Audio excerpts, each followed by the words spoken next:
এটাই হয়তো চেয়েছিল বাংলাদেশ, এটাই চেয়েছিল বাংলাদেশের সাধারণ জনগণ, এটাই চেয়েছিল যে কবে, কোন সময়, কোন দিন সোনার বাংলাদেশে সকল আলেম ওলামা, সকল ইসলামিক দলগুলো একত্ববদ্ধ হবে, ঐক্যবদ্ধ হবে, এক প্ল্যাটফর্মে আসবে।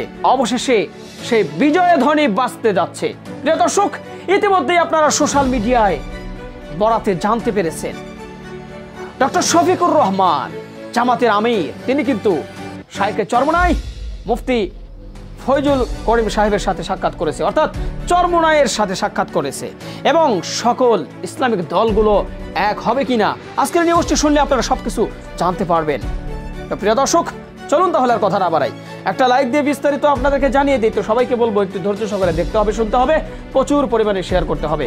আর আপনারা কে কে চান আমার সোনার বাংলাদেশে সকল ইসলামিক দলগুলো একত্রিত হোক, আমার সোনার বাংলাদেশে কালেমার পতাকা উড়ুক, আমার সোনার বাংলাদেশের পার্লামেন্টে কোরআনের রাজ কায়েম হোক, আমার সোনার বাংলাদেশে কোরআনের রাজ কায়েম হয়ে কোনো মা বোন যেন রাস্তায় ধর্ষিত না হয়, কোনো লুচ্চা বদমাইশ লম্পট রাহাজানি করে বাংলার টাকা কালো করে দেশের বাইরে যেন পাচার করতে না পারে। আর এটা যদি আমার দেশে কায়েম করতে হয়, অবশ্যই কোরআনের রাজ কায়েম করতে হবে। বাংলাদেশের সংসদে কোরআনের আলো জ্বালাতে হবে, তাছাড়া অসম্ভব। আর এই কোরআনের রাজ কায়েম করতে হলে কোরআনের বাতি যদি জ্বালাতে হয় আমার সোনার বাংলাদেশের পার্লামেন্টে, অবশ্যই বাংলাদেশের সব ধরনের আলেম ওলামা সকল ইসলামিক দলগুলোকে একত্রিত হতে হবে। তো চলুন এবার প্রিয় দর্শক আপনাদেরকে বিস্তারিত জানাই। আর হ্যাঁ, আজকের ভিডিওটি আপনারা শেয়ার করতে ভুলবেন না, প্রচুর পরিমাণে শেয়ার করে দিন। দেশের ইসলামিক দলগুলো ঐক্য প্রশ্নে জনসাধারণের কাছে দোয়া চেয়েছেন জামাত ইসলামের আমির ডক্টর শফিকুর রহমান এবং ইসলামী আন্দোলন বাংলাদেশের আমির ও চরমোনাই পীর মুফতি সৈয়দ মোহাম্মদ রেজাউল করিম। ইসলামী দলগুলো ভোট কেন্দ্রে একটি বাক্স পাঠাতে চায় বলে জানিয়েছেন দুই দলনেতা। প্রিয় দর্শক, এই কথার মানে আপনি বুঝতে পেরেছেন? এই কথার মানে আপনি বুঝতে পেরেছেন? ইসলামিক দলগুলো তারা আলোচনা করেছেন যে ইসলামিক দলের পক্ষ থেকে ভোট কেন্দ্রে একটা বাক্স পাঠাতে চাই, সেই বাক্সে মানুষ ভোট দিবে আলেম ওলামাদেরকে এবং এই দেশে ইসলামী রাজতন্ত্র কায়েম হবে। প্রিয় দর্শক, চলুন বিস্তারিত আরো জানাই। মঙ্গলবার 21শে জানুয়ারি দুপুরে বরিশাল সদর উপজেলার চরমোনাই মাদ্রাসা ও পীরের দরবার পরিদর্শনে যান জামাতের আমির। এ সময় চরমোনাই মাদ্রাসায় যৌথ সংবাদ সম্মেলনে যোগ দেন জামাতের আমির ডক্টর শফিকুর রহমান ও পীর রেজাউল করিম। সংবাদ সম্মেলনে এক প্রশ্নের উত্তরে জামাতের আমির বলেন, আমরা মূলত ইসলামী দলগুলোর মধ্যে ঐক্যবদ্ধ দেখতে চাই। আমাদের ঐক্যবদ্ধ শক্তি দিয়ে আর কোনো প্রহসনের নির্বাচন হতে দেব না। তাই যৌক্তিক সময়ের মধ্যে সংস্কার শেষে নির্বাচন দিতে হবে। ডক্টর শফিকুর রহমান বলেন, দেশের 18 কোটি মানুষের মধ্যে শতকরা 91 জন নিজেকে মুসলমান হিসাবে পরিচয় দিতে স্বাচ্ছন্দ্য বোধ করে থাকে।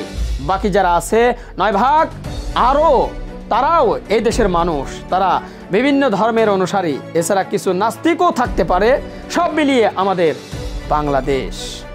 তিনি আরো বলেন, আমাদের স্বাধীনতার 54 বছর হয়েছে, কিন্তু স্বাধীন দেশের মর্যাদা পায়নি। এটার মূল কারণ হলো দুর্নীতি, দুঃশাসন। যেখানে আল্লাহর বিধান থাকবে না, যেখানে দুর্নীতি ও দুঃশাসন আসবেই। নামাজের বিধান মানলে সমাজে আল্লাহর বিধানও মানতে হবে। কিছু মানা ও কিছু না মানার কারণে দেশ এমন হয়েছে। আমাদের মনের আকাঙ্ক্ষা পুরোটা মানতে চাই, এজন্য আমরা দেশবাসীর সহযোগিতা চাই। দেশের জনগণের মনে আকাঙ্ক্ষা একবার এই দেশে ইসলাম কায়েম হোক, কারণ মানবরচিত মতবাদ দেশবাসী দেখেছে। এই রাজনীতিক বলেন আমাদের মিলন মেলা আল্লাহর জন্য, এই মিলন রাজনীতির মাঠেও থাকবে। আমাদের মধ্যে কোনো বিরোধ নেই। জনগণের প্রত্যাশা নির্বাচনের সব কেন্দ্রে ইসলামী দলগুলোর যেন একটা বাক্স থাকে। এ সময় চরমোনাই পীর মুফতি সৈয়দ মোহাম্মদ রেজাউল করিম বলেন, নির্বাচনের সময় ইসলামের পক্ষে একটা বাক্স কেন্দ্রে পাঠানোর প্রচেষ্টা আগেও ছিল, এখনো চলছে। বিভিন্ন কৌশলে গত 53 বছর ইসলামী দলগুলোকে দূরে রাখা হয়েছে। 5ই আগস্ট নতুন স্বাধীনতার মাধ্যমে ইসলামের পক্ষে একটি ভালো ক্ষেত্র তৈরি হয়েছে। সেই ক্ষেত্রেই যদি আমরা সময় উপযোগী বিচার করতে না পারি, তাহলে আমাদের জন্য তা অবকল্যাণকর হবে। এ সময় সংখ্যানুপাতিক পদ্ধতিতে আগামী নির্বাচন আয়োজনের দাবি জানান এই দুই নেতা। এদিন চরমোনাই প্রথম পীর মাওলানা সৈয়দ মোহাম্মদ ইসহাকের কবর জিয়ারত করেন জামাতের আমির। এরপর মহাভোজ শেষে ডক্টর শফিকুর রহমান বরিশাল নগরীর কেন্দ্রীয় ঈদগাহ ময়দানে দলটির কর্মী সভায় যোগ দেন। প্রিয় দর্শক, আশা করি বিস্তারিত জানতে পেরেছেন এবং বুঝতে পেরেছেন। আমরাও সাধারণ জনতা চাই, আপনি কি চান আমার সোনার বাংলাদেশের সংসদে কোরআনের বাতি জ্বলুক? আমরা সারা জীবন বলে আসি, আল কোরআনের আলো ঘরে ঘরে জালো। আমরা সারা জীবন বলে এসেছি, মাহফিলের ময়দান থেকে তাকবীর দিয়ে বলেছি, আল কোরআনের আলো সংসদে জ্বলো, কিন্তু কোনোদিন সংসদে জ্বলেনি। তাই কে কে চান সংসদে আল কোরআনের আলো জ্বলুক? যদি চান অবশ্যই কমেন্ট বক্সে জানান। আর হ্যাঁ, ভিডিওটি শেয়ার করতে ভুলবেন না।